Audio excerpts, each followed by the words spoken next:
Hello guys, samahan nyo kaming pumunta sa bahay ni Regine. Ito si Regine, oh, yan. Puntahan namin yung bagong bahay niya ngayon kasi turnover na sa kanya. Ito na yung pinaka-iintay namin. Ilang taon ba? 4 years namin iniintay. Yan, punta muna kami yung office. Ayan ang opisina.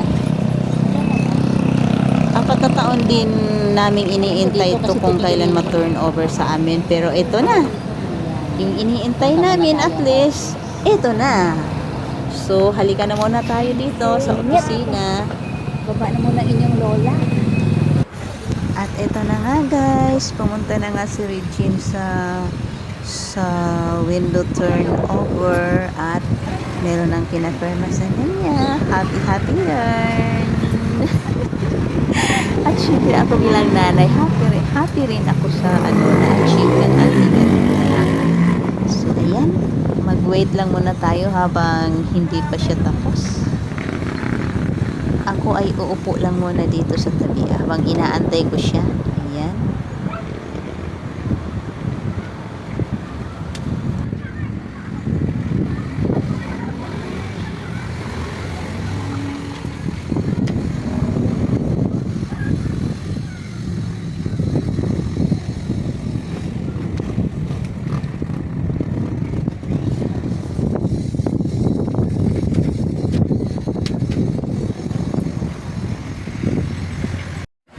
Ayun, tara na, samahan ninyo kaming puntahan ang bahay. Nauna na sa amin yung magto-turnover at sumunod na lang tayo. At dito ang daan. Taran! Yan, samahan ninyo kami. Ayan, liko tayo dito sa kaliwa. Liko tayo sa kanan. At tuloy-tuloy lang tayo.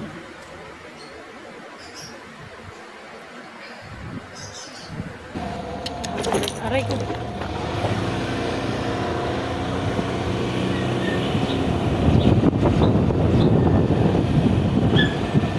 Oh, ayun na sila, lumiko na. Sila yun, di ba? Stay ka lang.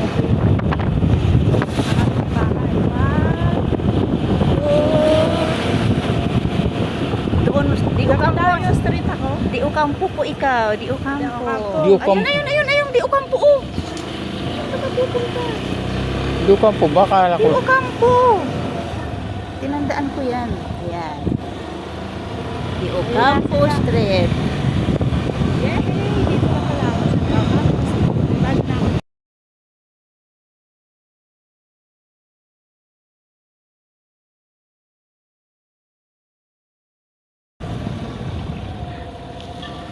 Yan. Eto na.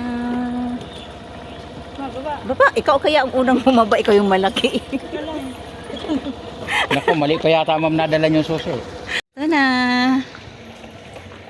Ang bahay ni Regine. Pasok tayo.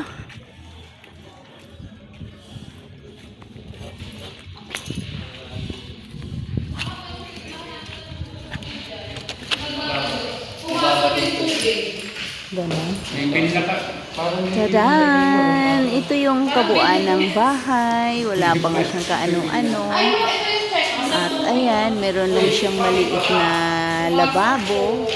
Tapos yung CR, hindi pa siya nalilinis talaga.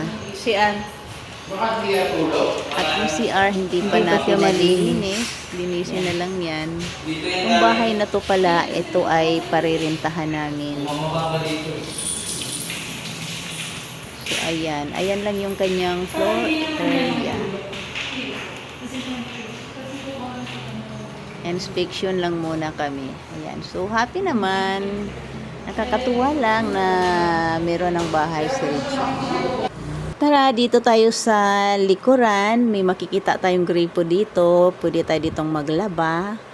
At medyo madamodam pa nga. Yan ang kanyang neighbor. Ayan. Ayan si Regine. Hello, kaway-kaway. Ito naman yung gilid, hindi pa nga siya nalilinis. Pero hayaan lang muna natin. Darating din tayo dyan. Sa ngayon, ganyan lang muna siya. Kasi hindi pa naman siya titirhan. Bali pa uupahan nga lang pala namin muna ito sa ngayon. For investment lang muna tong bahay na to. Dahil may bahay naman kami. So yun lang. Thank you for watching!